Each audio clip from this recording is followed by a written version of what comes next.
Welcome, I'm your host, Malcom Gallagher. From our BizVision studios in the UK, you're watching the BVTV network with my guest today being Dom Einhorn. I hope you like a nice glass of French wine whilst you're thinking. Too early for you? Well, watch and then watch again later, perhaps with that wine, as I take you into the world of business success. My guest today has achieved so much, I'd need a Netflix series to give you all the details. Vitally, he knows about startup funding, startup growth, and how to achieve sustainable success. Two notable achievements I want him to talk to you about today is his UNIQORN network and his Startup Supercup. So come with me to the Dordogne in France and meet my inspiring guest, Dom Einhorn. Welcome, Dom.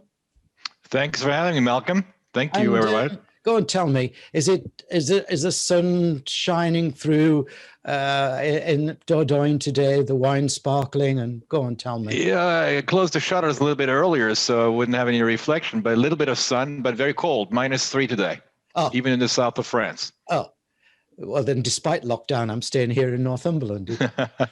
Good idea. Dom, I'm delighted that you are kindly guesting on the BVTV network. Your interview will appear across a number of our TV channels and podcasts because I think you've got a really inspirational story to tell, particularly for startups and people getting them going, awakening. In this BVTV talk show, I'll be chatting to Dom in 3 parts. First part, I'll chat to him about what makes a winning idea for a business and what makes it attractive for funding. Then in part 2, we'll move to talking what makes a winning startup and how does someone build a winning team for that business. And in part 3, we'll talk about the right ingredient needed to go from startup through scale up to unicorn success. Dom, before we get into our 3 parts, though, can you briefly introduce yourself to my viewers and listeners? Who is Dom? What's your story? And what's UNIQORN and Startup Supercup about? Absolutely. I'm Dom Einhorn, DOM, short for Dominic in France. Einhorn means unicorn in German. I'm half French, half German, as my name indicates.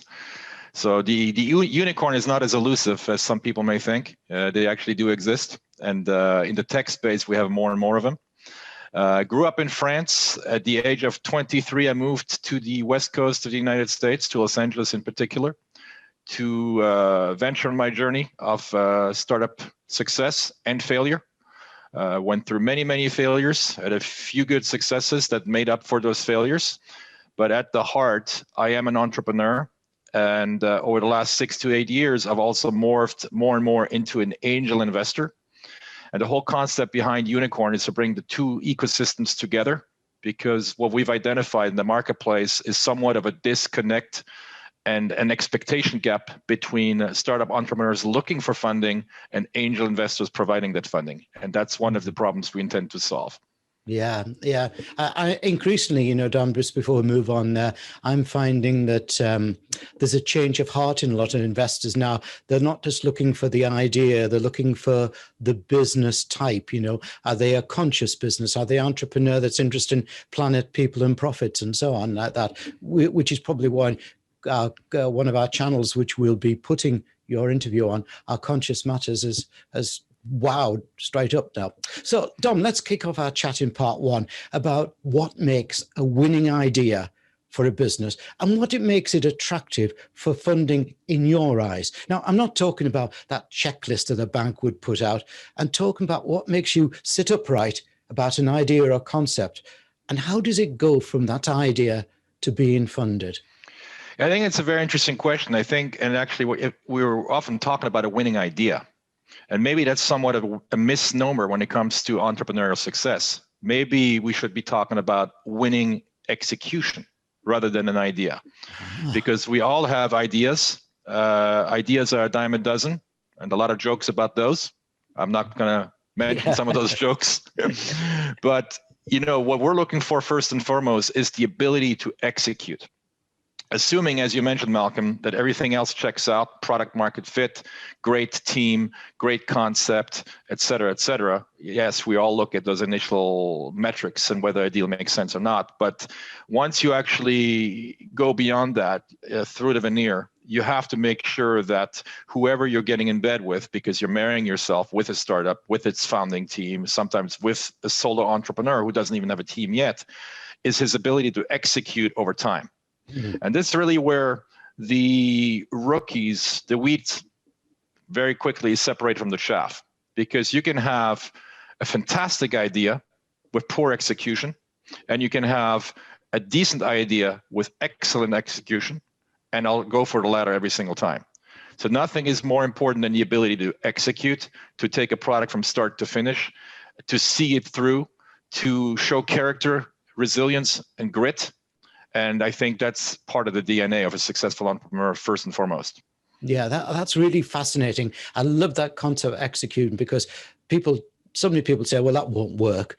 But, it's a bit like us with our BVTV network here. We started last March, first lockdown. We've got 9 channels now, up to 10,000 viewers and listeners every month. And everybody said it won't work. But, there's something inside me, and the Greeks call it thrasos, that gut feel. Yeah. So it's interesting you mentioned that, because on that note, about 6 months ago, I was talking to a local woman in the southwest of France who is very politically connected. Not going to mention her. And I was basically pitching her the UNIQORN concept as if it didn't exist. So I went through the process, explained it to her for 20 minutes, and her immediate comeback was, that could never work here. And my comeback to her was, I just told you what we've already done. It already exists. It's already been done, right? So obviously you can see that it's very difficult, as you mentioned, for a lot of people to actually grasp that you can take an initial concept from an idea, which again has very little value in my book, all the way through to execution, and actually prove concretely that you've actually done that. Right?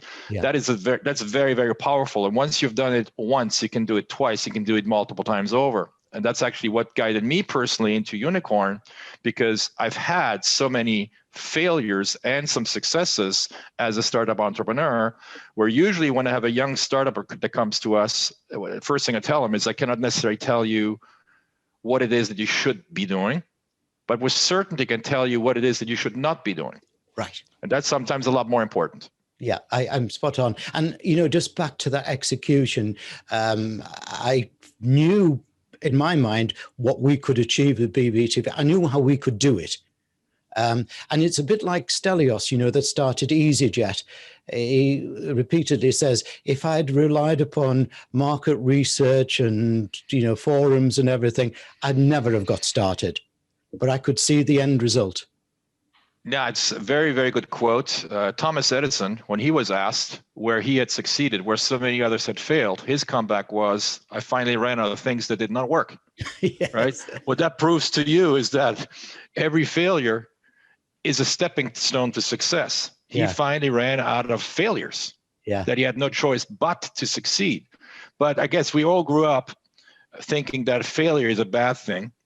And then we can we close up and we give up very, very quickly, when in fact you have to iterate. Every iteration, the meaning of the word iterating itself means that you're pivoting on an ongoing basis, meaning that you're basically adjusting based upon mini failures. And I think the concept of mini failure is a very important one in an entrepreneurial journey, because let's say you're a digital marketer, and let's say you want to promote BizVision, or you want to promote a real physical product. How are you going to do that? Well, you're going to maybe use advertising strategies. You may buy some Facebook ads, some LinkedIn ads, some Google ads, or whatever, which have a cost.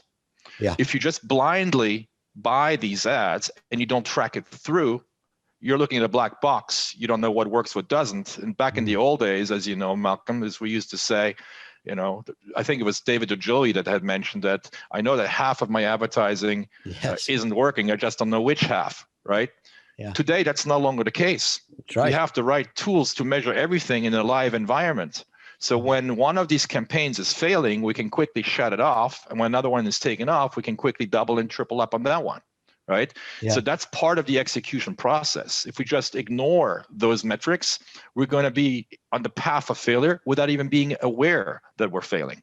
That's those are some very important pointers, I think. Yeah, just staying on this part, I want to ask you a little bit of a personal question. In the UK, we've got a very, very bad way of helping startups, because if you failed once, in many cases, that's you finished.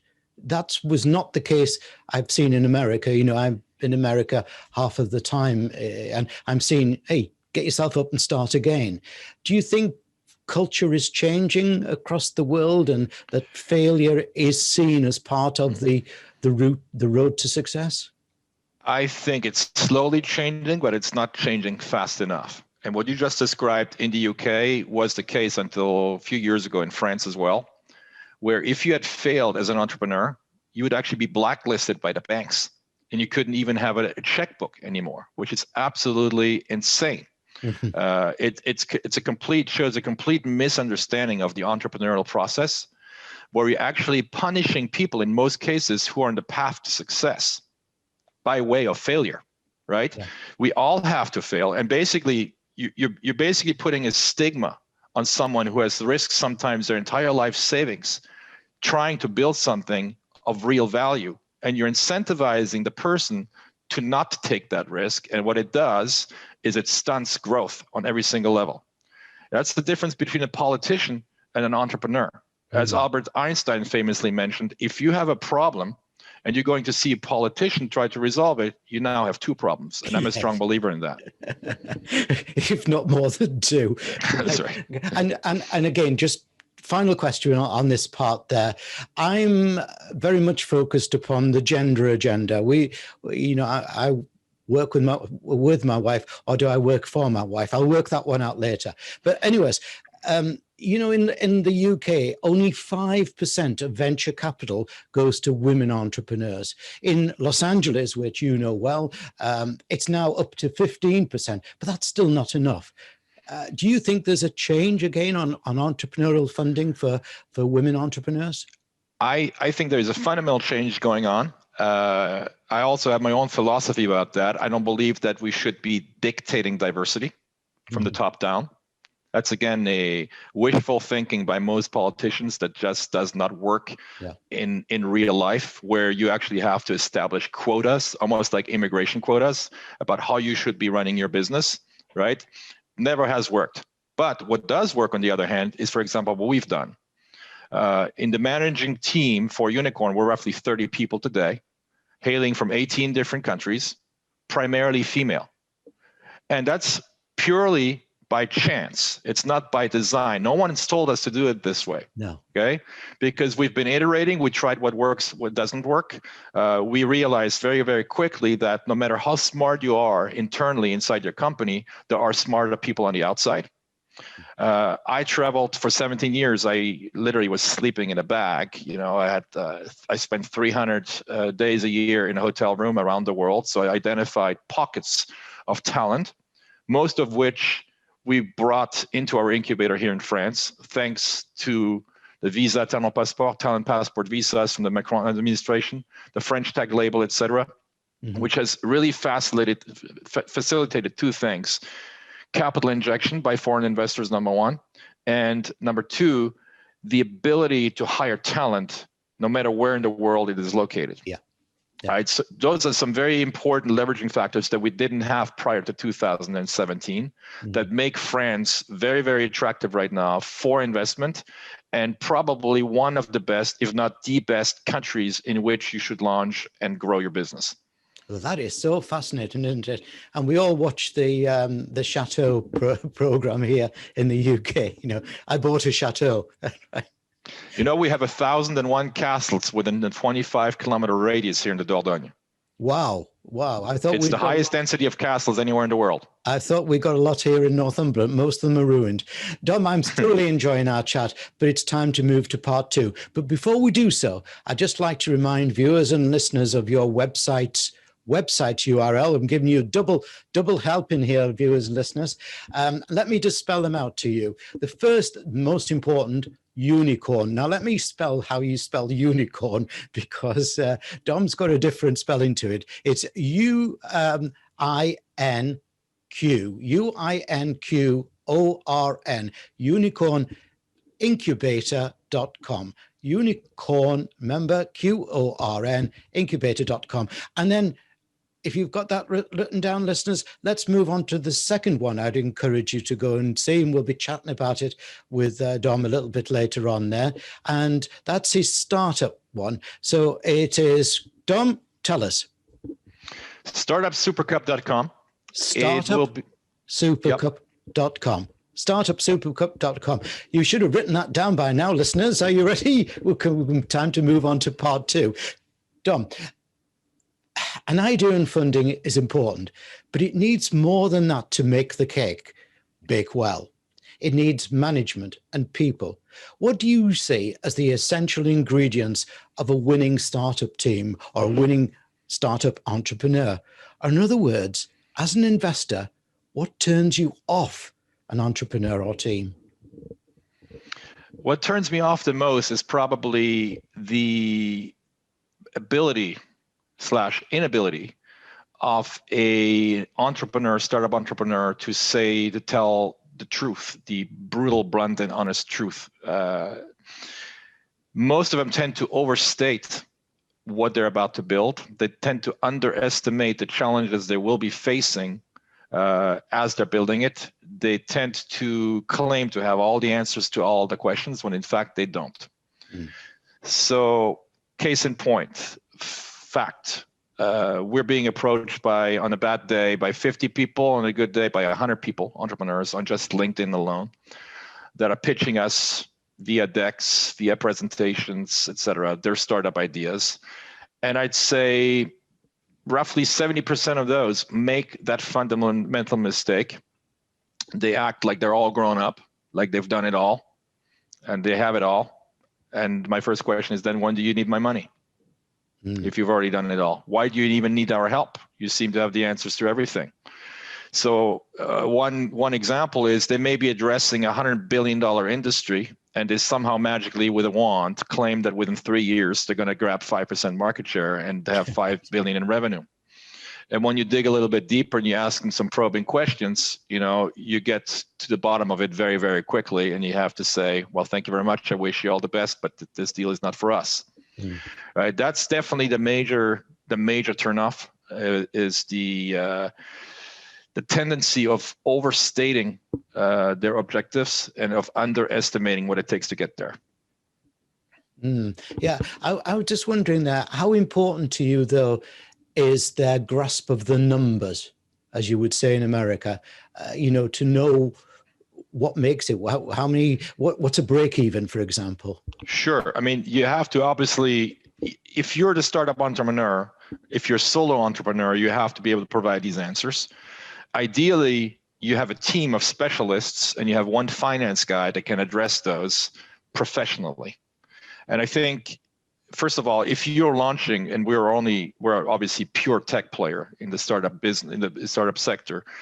If you intend to launch a product, a tech startup or a service, you obviously intend to scale at some point in the future. If you're alone today, you have to prove to us that you've at least given thought to the fact that you need to build a great team that can execute to get you and become a scale up, right? Yeah. And very often you don't see that with the solo entrepreneurs. You have very often engineers. I don't want to single out engineers, but well, you see that, they're passionate about the product. They're building something they think has never been done before, when in fact, with a routine random search, you find it's being done 5-10 times already by other people. And he just hasn't opened up to the rest of the world. And he's continuing down that path of building something that ultimately may become worthless, or may be worthless from the start. So when it comes to team building too, the last person that I need on my team here at UNIQORN is not a Dom. I'm already here. Yeah. I have to build a puzzle consisting of 100 pieces. If I have the same piece twice, I cannot place it on that board. But I may have a gaping hole on one side, be it marketing, sales, engineering, etc. That's what I need to fill.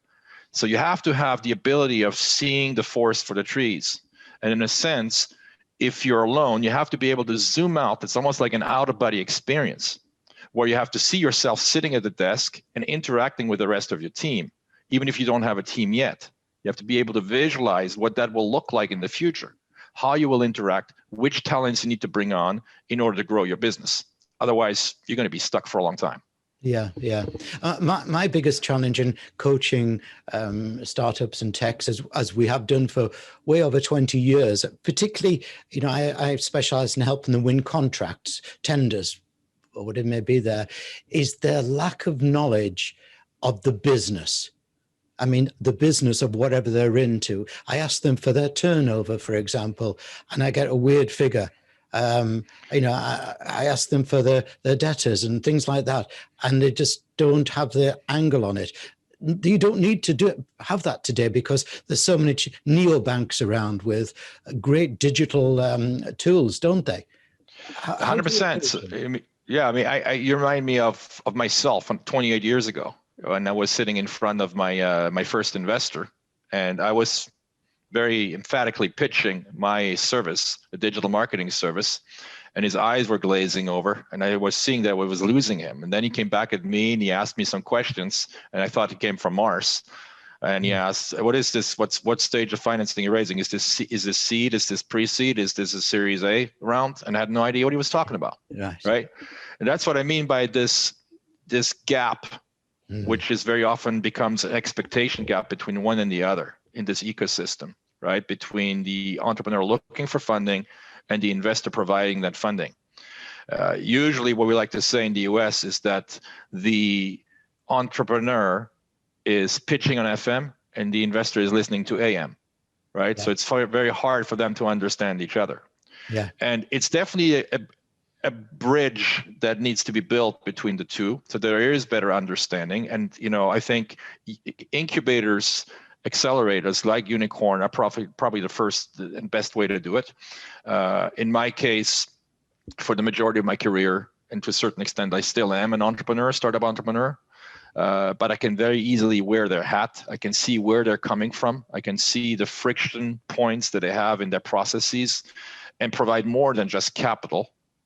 Tremendous amount of consulting. Again, going and tell them, look, here's what you should definitely not be doing. I've done it. I've failed. Don't do it. It just doesn't work. And most of them will listen to you. But that communication, that part of communication, that part of mentoring is very, very important as well. Excellent. Yes. Totally with you. Thanks, Dom. Now for part 3, making it work, growing it, and keeping it growing. I know, as we've said before, there's no magic wand to growth, and every business in every sector in today's altered world has to carve a customized success path. But what are the generalisms in today's world that you would like your startup firm to be doing to give you confidence it can achieve growth? Excellent question. I think the first thing you need to get to as a startup entrepreneur is to get to, on the business side, to a point of break even on the financial side, and on the operational side to a solid proof of concept. And that POC usually entails, when we work with startups, typically they are at that stage. They have at least some POC. So let's assume you're a business to consumer mobile app, right? On the financial side, show me that I'm not your first investor, that at least you've been able to convince your grandmother to give you a few bucks. Right? Yeah. That you should be able to do. Friends and family, a little bit, right? You've at least have some skin in the game along with your family. That gives you a lot of credibility and shows that you're in it for the long haul, or you wouldn't have reached out to them to help you.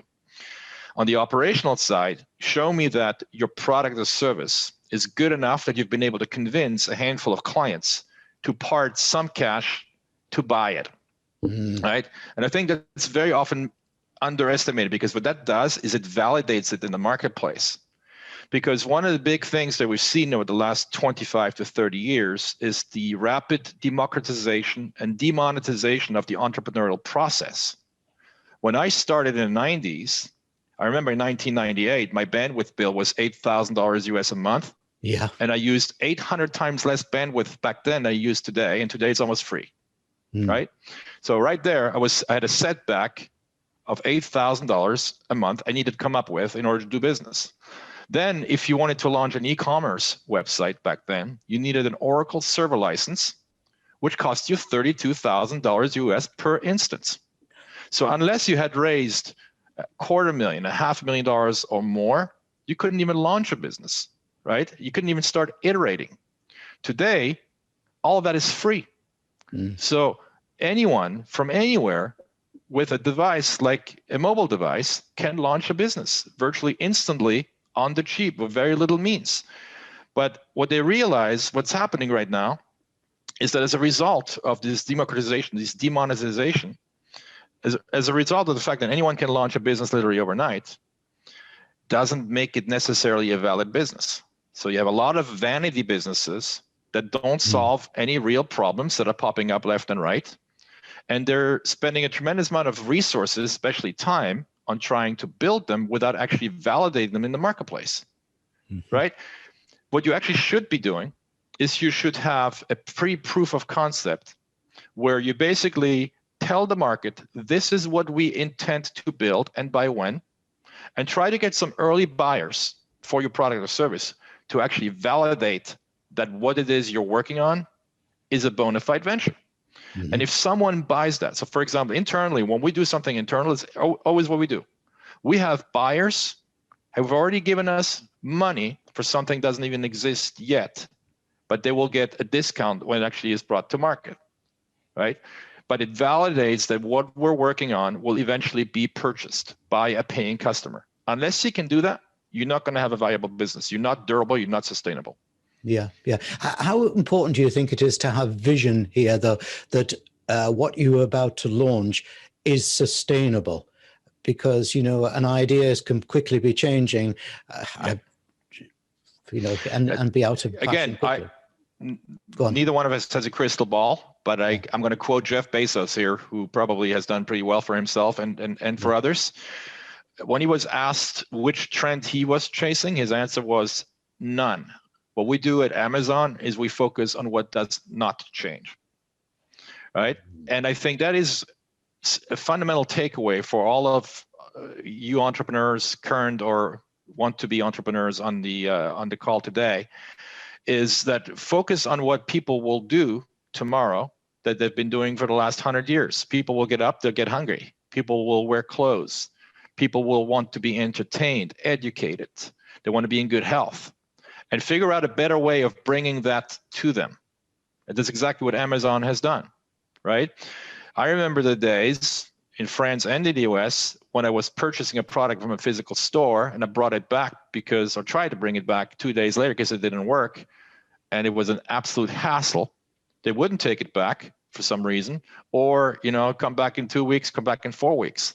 Think about the friction of what that does. Think about the break in trust that does. Will you ever go back to that merchant? Of course not. No, with Amazon, the reason why Amazon is such a success story, you know your order, it's going to show up the next day or a couple of days later at the most. If you don't like it, they'll send you a pre-labeled box so you can just stick it in. You don't have to go to the post office to send it off, et cetera, et cetera. So they've systematically removed every friction point. But what they've done is they've not necessarily focused on some crazy trends that may or may not materialize in the future. They've focused on some fundamental human needs that all of us have today and have had for hundreds, if not thousands of years. That is a brilliant lesson, Dom. But sadly, I've got to put my glass down and leave the door down. We may have an altered world following the coronavirus, climate change, and other challenges, but we also have a new world of opportunity. However, to see and seize it, you need to have genuine entrepreneurial commitment. I trust that my guest today, Dom Einhorn, has shown you a clear path to success. Many thanks, Dom, for a great interview. Thanks, Malcolm, for having me.